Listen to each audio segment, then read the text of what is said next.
Hello friends, welcome to my channel. आज हम बात करने वाले बॉम्बे डाइंग के बारे में। ये स्टॉक को मैं काफी समय से होल्ड कर रहा था और इसने मुझे काफी अच्छे रिटर्न दिए हैं, लॉन्ग टर्म के अच्छे रिटर्न दिए हैं। तो ये स्टॉक के रिटर्न्स कितने हैं वो मैं आपको बता देता हूँ। फिलहाल तो देखो, मैंने टेलीग्राम चैनल पे ये अपडेट दे दिया था कि ये स्टॉक में से मैं निकल चुका हूँ और कितने प्रतिशत प्रॉफिट लिए हैं। जो लोग टेलीग्राम चैनल से जुड़े हैं उनको ये अपडेट सबसे पहले मिल गया है और उसके बाद यहाँ पर मैं आज ये वीडियो बना रहा हूँ और ये वीडियो के माध्यम से आपको ये स्टॉक के बारे में, बॉम्बे डाइंग के बारे में और मेरी जर्नी के बारे में आपको मैं बताने वाला हूँ। तो वीडियो एंड तक देखो और वीडियो अच्छा लगेगा तो जरूर चैनल को सब्सक्राइब करना, दोस्तों के साथ शेयर करना, लाइक जरूर कर सकते हो।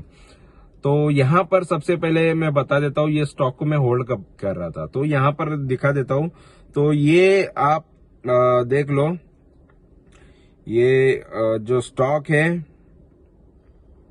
बॉम्बे डाइंग का शेयर में यहाँ पर ये 1 साल पहले मैं इसके बारे में वीडियो डाल चुका था। यहाँ पर ये देख सकते हो, ये जो वीडियो है बॉम्बे डाइंग के बारे में ऑलरेडी वीडियो डाला है, लेकिन इसके अंदर आपको प्राइस के बारे में भी मैंने बताया। इसका लिंक मैं दे दूंगा, जिसके अंदर ये वीडियो के बारे में भी बताया है, साथ में मैंने ये इसमें इन्वेस्ट कब किया है वो भी बताया है।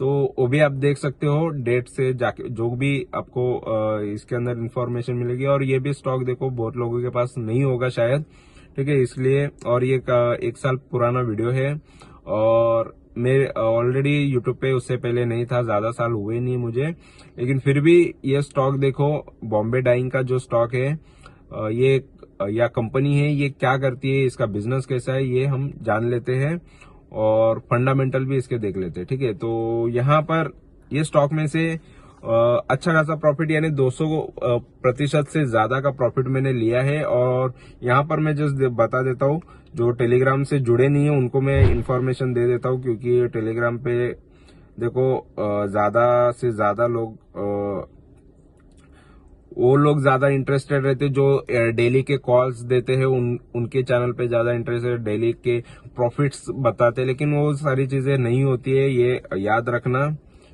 217% के रिटर्न इसमें से ले चुका हूँ लॉन्ग टर्म में, और क्या चाहिए आपको। 217% इसमें से रिटर्न ले लिया है और बनते भी है रिटर्न्स। ये कोई बेवकूफ बनाने वाली चीज नहीं है। 500% भी बने हैं, 400% बने हैं, 1000% भी बन जाते हैं बहुत सारे स्टॉक, कभी 1 साल 2 साल होल्ड करने के बाद। तो 200% कोई बड़ी बात नहीं है, तो उनमें से प्रॉफिट ले लिया। तो किसी किसी में सोच लो 20-25% निकलते, किसी में 200% निकलते, किसी में 300% निकलते, तो आपका पोर्टफोलियो काफी अच्छे से ग्रो हो जाता है। अगर आप उसके अंदर 10,000 लगाते, 20,000 लगाते, 50,000 लगाते हो, ₹1,00,000 लगाते हो, तो आपका कैपिटल ऐसे ही धीरे धीरे अच्छे से बढ़ सकता है, अगर आपके पास वो अच्छे अच्छे स्टॉक हो तो बॉम्बे डाइंग को मैं काफी टाइम से होल्ड कर रहा था। और मेरे पुराना पोर्टफोलियो सबसे जो नया, जब मैं नया नया मार्केट में आया था, जो पोर्टफोलियो मैंने बनाया था जिस ब्रोकर के साथ या जिस ब्रोकिंग अकाउंट में, उसमें से ये स्टॉक था। लेकिन उसमें पहले मैं ट्रेडिंग किया करता था जैसे बाकी लोग करते हैं, सभी लोग जो ट्रेड करते हैं स्टार्टिंग में प्रॉफिट लेने के लिए। फिर मैंने ये कुछ स्टॉक लॉन्ग के लिए रखे, तो उनमें से ये लॉन्ग के लिए रह गया था। तो ये रिसेंटली जो भी है उसके बारे में मैंने ये वीडियो, जो मैंने लास्ट वीडियो बनाया था बॉम्बे डाइंग में, तो उसके बारे में कंप्लीटली बताया हुआ है, मेरी जर्नी के बारे में बताया हुआ है उसके अंदर भी। तो फिलहाल यहाँ पर ये बॉम्बे डाइंग स्टॉक या बॉम्बे डाइंग कंपनी करती क्या, ये जस्ट देख लेते हैं। तो बॉम्बे डाइंग कंपनी यहाँ पर आप देख सकते हो, रिटेल में है, रियल्टी में है और पॉलिस्टर में है। तो रिटेल यानी क्या, तो यहाँ पर आप देख सकते हो रिटेल इन जो कपड़ा होता है उसका रिटेल करना, बेचना। तो यहाँ पर ये टेक्सटाइल में है, यहाँ पर देख सकते हो, इसकी वेबसाइट पे मैं आपको दिखा रहा हूँ। रियल्टी भी है, बॉम्बे रियल्टी भी है, यानी ये इनकी बिल्डिंग्स भी है, होटल से, ऑफिस से उनके लिए ये बनाती है, ठीक है। रियल्टी सेक्टर्स में भी है, पॉलिस्टर बनाती है, पॉलिस्टर में भी है, यहाँ पर देख सकते हो। तो यहाँ पर देख सकते हो ये सारी चीजें, ये बिजनेस के अंदर ये कंपनी इन्वॉल्व है, ठीक है। तो ये बिजनेस करती है, कंपनी का बिजनेस तो काफी अच्छा है। और फंडामेंटल की बात करते हैं तो देखो, फंडामेंटल में आपको नजर आएगा ये जो स्टॉक है तो फंडामेंटली अगर हम बात करते हैं ये स्टॉक की, तो देखो बॉम्बे डाइंग मैन्युफैक्चरिंग है और 182 का अभी फिलहाल भाव है इसका, और अच्छा खासा बढ़ गया था उस दिन और मुझे लगा कि इसमें से निकल जाना चाहिए तो मैं निकल गया हूँ। ठीक है, उसका स्क्रीनशॉट मैंने टेलीग्राम चैनल पे दिया है, कौन से भाव पे निकला हो। टेलीग्राम चैनल से जुड़ सकते हो अगर इंफॉर्मेशन चाहिए तो, डेली के टिप्स कॉल्स चाहिए तो उसके लिए आप, मेरा चैनल कोई काम का नहीं है, मैं खाली एक्सपीरियंस शेयर करता हूँ, नॉलेज शेयर करता हूँ। 3,700 करोड़ का इसका मार्केट कैपिटल है और 182 का फिलहाल भाव है और 53 का लो से देखो ये स्टॉक एक साल के अंदर 53 के लो से 185 के रिटर्न दिए हैं, यानी 2 से 3 गुना रिटर्न इसने एक साल के अंदर दिए हैं। तो जो है ये रियलिटी आपके सामने है। ठीक है, तो यहाँ पर कोई मैं गलत बात तो नहीं बता रहा, जो है यहाँ पर आपको एक साल के अंदर रिटर्न यहाँ पर नजर आ जाएंगे। अच्छा स्टॉक आप होल्ड करते हो तो आराम से रिटर्न अच्छे निकल जाते हैं। ये स्टॉक का पी नहीं नजर आ रहा है, यानी ये स्टॉक थोड़े अभी नेगेटिव चलता रहेगा या इसके लॉस चलते रहेंगे, या वो हम देखेंगे इसके फंडामेंटल थोड़े बहुत खराब होंगे, इसलिए इसके आपको पी नजर नहीं आ रहा है। और बुक वैल्यू देखेंगे तो देखो बुक वैल्यू भी माइनस में नजर आ रहा है। तो बुक वैल्यू माइनस का मतलब वही है कि थोड़ा फंडामेंटल थोड़े इसके खराब है। और डिविडेंड नहीं देती है, आरओई काफी खराब यहाँ पर नजर आ रहा है और फेस वैल्यू 2 रुपए का फिलहाल है ये स्टॉक का। ठीक है, और एक साल में ये स्टॉक फिर भी काफी अच्छे रिटर्न दिए हैं, एक साल में काफी अच्छा ग्रो किया है। एक साल में ऐसा क्या हो गया कि इतना जल्दी ज्यादा ग्रो हुआ है। ठीक है, और 3 साल में देखेंगे तो देखो 3 साल में 73 से भी नीचे फिर से आ गया था। 5 साल के भी रिटर्न्स देखोगे तो देखो 5 साल में भी 114 के भाव पे था, 117, 98, ये सारी चीजें, ये भाव सारे आपको नजर आएंगे। 10 साल की भी बात करेंगे तो देखो यहाँ पर 53 के भाव थे, मतलब ये ज्यादा से ज्यादा देखो 298 तक गया है या 300 के भाव तक ये गया है, 300 तक गया है। 300 से ये फिर से डाउन पे आपको ये काफी समय से आपको नजर आएगा। ठीक है, और मैक्स की बात करते हुए तो मैक्स में देखेंगे तो देखो मैक्स में ये स्टॉक 72 है, यहाँ पर ये वही है, ज्यादा से ज्यादा ये ज्यादा बढ़ा नहीं है। अगर काफी पुराने जो भी इन्वेस्टर रहेंगे उसको इतने कोई खास इसने रिटर्न दिए नहीं है ज्यादा लॉन्ग करने के बाद। और पॉजिटिव इसमें दो चीजें नजर आ रही है, जो है इसका डेटर्स डेज इंप्रूव हो रहे हैं और वर्किंग कैपिटल अच्छा इसका है। ठीक है, और यहाँ पर नेगेटिव चीजों में देखो नेगेटिव क्या है, तो उसके अंदर 3 चीजें नेगेटिव है, जिसके अंदर इसका इंटरेस्ट कवरेज रेशियो यानी कंपनी पर लोन ज्यादा आपको नजर आएगा। जहां पर ये पॉइंट आता है इंटरेस्ट कवरेज रेशियो का लो है करके, तो इसका मतलब समझ जाना कि कंपनी पर थोड़ा लोन ज्यादा है। सेल्स ग्रोथ भी पुअर नजर आ रहा है, तो 5 साल के हिसाब से सेल्स ग्रोथ देखो कितना 0.09% से ग्रो हो रहा है, तो कितना खराब ये ग्रो कर रही है कंपनी। और अर्निंग के अंदर देखो अदर इनकम भी इंक्लूड हो रहा है। अदर इनकम इंक्लूड कर रहे हैं, उसको नेगेटिव में क्यों गिना जाता है, क्योंकि अदर इनकम जिस दिन नहीं होगा या जिस टाइम नहीं होगा, जिस मंथ नहीं होगा, उस दिन आपका लॉस नजर आएगा। तो अदर इनकम के भरोसे चलती है कोई कंपनी, तो समझ जाना कि थोड़ा वो रिस्की होता है, क्योंकि अदर इनकम हमेशा हमेशा नहीं होगा। पीयर कंपैरिजन की बात करते तो देखो पीयर कंपैरिजन में ही इसका जो टेक्सटाइल इंडस्ट्रीज के अंदर आता है, जिसके अंदर ग्रासिम इंडस्ट्रीज यहाँ पर बता रहे टॉप पे आ रही है, जिसका मार्केट कैपिटल 1,41,000 है। फिर बॉम्बे डाइंग आ रही है, फिर फिलाटेक्स है, ये मेरे पास है। फिलाटेक्स के बारे में मैंने वीडियो डाला है, आपको मेरे चैनल पे मिल जाएगा फिलाटेक्स के बारे में भी। इंडोरामा है, सेंचुरी इंका है, सेंचुरी इंका भी मेरे पास ऑलरेडी है। वर्धमान एक्रेलिक्स ये भी मेरे पास ऑलरेडी था या अभी है। पशुपति ये भी है मेरे पास फिलहाल। तो इनमें से बहुत सारे स्टॉक मेरे पास अभी भी है। जो पेनी स्टॉक भी मैं जिनको कहता हूँ, जिनका मार्केट कैपिटल ऑलरेडी काफी छोटे छोटे होते हैं, मार्केट कैपिटल काफी कम होता है, वैसे भी स्टॉक मैंने मेरे पोर्टफोलियो में रखे हैं। अलग पोर्टफोलियो में रखा है उनको कि उनका ग्रोथ अलग से देखना है, लार्ज कैप को अलग से रखा है, अलग उनका ग्रोथ अलग देखना है। ट्रेडिंग के लिए अलग पोर्टफोलियो बनाया है, जिनके अंदर ट्रेडिंग कर करके कितना पैसा बनता है वो देखा है। ठीक है,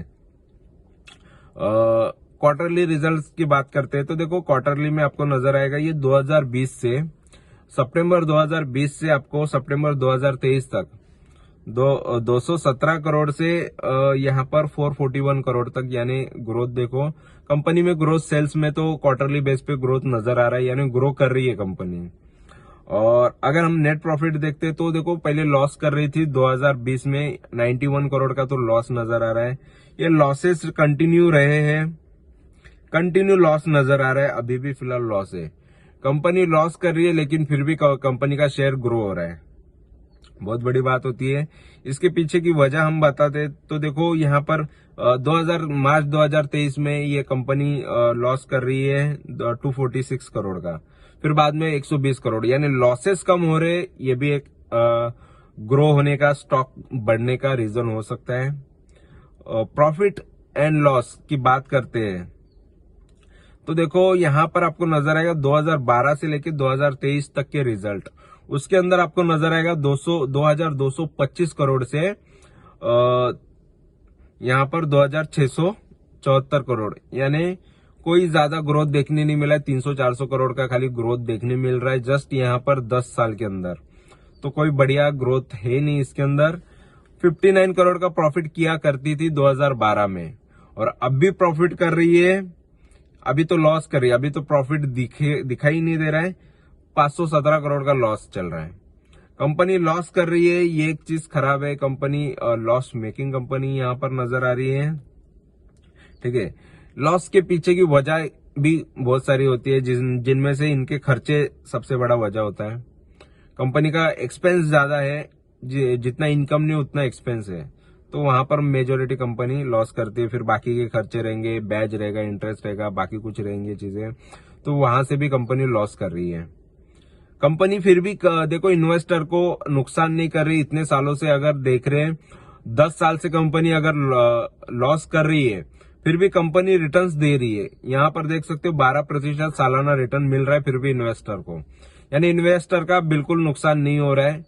12% सालाना रिटर्न मिल रहा है, जहां पर आपको 7% एफडी में मिल जाते हैं, 3% 3.5% सेविंग अकाउंट में मिल जाते हैं अगर पैसा उतना रखते हो तो।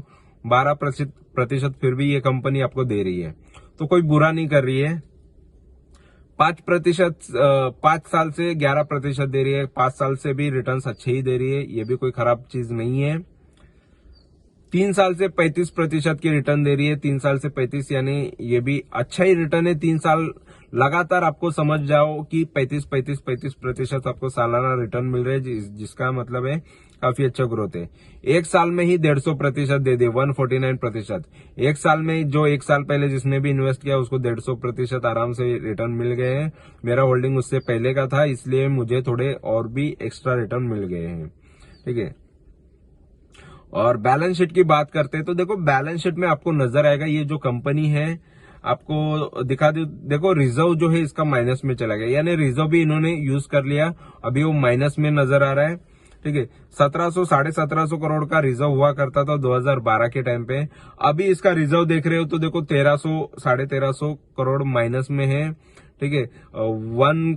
1000 करोड़ 378 इतना ये माइनस में है। और अगर हम बोरोविंग देखते तो 3500 करोड़ का तो लोन है, इतना ज्यादा लोन है। कल जाके ये कंपनी अगर डूब भी जाती है तो कोई बड़ी बात नहीं होगी, क्योंकि कंपनी पर लोन ज्यादा है और लोन की वजह से कंपनी के डूबने के चांसेस ज्यादा रहते हैं, ठीक है। बंद होने के चांसेस ज्यादा रहते हैं, डूबने के चांसेस ज्यादा रहते हैं, या फिर कोई कंपनी, बड़ी कंपनी इसके साथ मर्ज हो जाती है और कोई बड़ी कंपनी इसको टेक ओवर करती है या एक्वायर करती है, कुछ भी करती है, या कि ये किसी के साथ जाके मर्ज हो जाती है, तो फिर कुछ अच्छे रिटर्न इसमें आपको देखने मिल सकते हैं। अगर शेयर होल्डिंग पैटर्न की बात करेंगे तो देखो शेयर होल्डिंग पैटर्न में सबसे ज्यादा शेयर्स अभी भी प्रमोटर के पास है। प्रमोटर्स कंपनी के जो ऑनर होते हैं उनके पास सबसे ज्यादा शेयर है, ठीक है। और फॉरेन के इन्वेस्टर ने भी थोड़ा इंटरेस्ट दिखाया है, फॉरेन के इन्वेस्टर ने भी इसमें पैसे लगाए हैं, तो ये भी एक चीज अच्छी है। डीआईज ने भी होल्डिंग रखी है, डीआईज जो इंडिया के बड़े इन्वेस्टर्स होते हैं उन्होंने भी इसमें अच्छा खासा पैसा लगाया हुआ है। पब्लिक ने देखो, पब्लिक ने काफी ज्यादा पैसा लगाया, पब्लिक ऐसे शेयर्स में ज्यादा इंटरेस्टेड रहती है। जहां पर ज्यादा रिस्क वहां पर पब्लिक ज्यादा।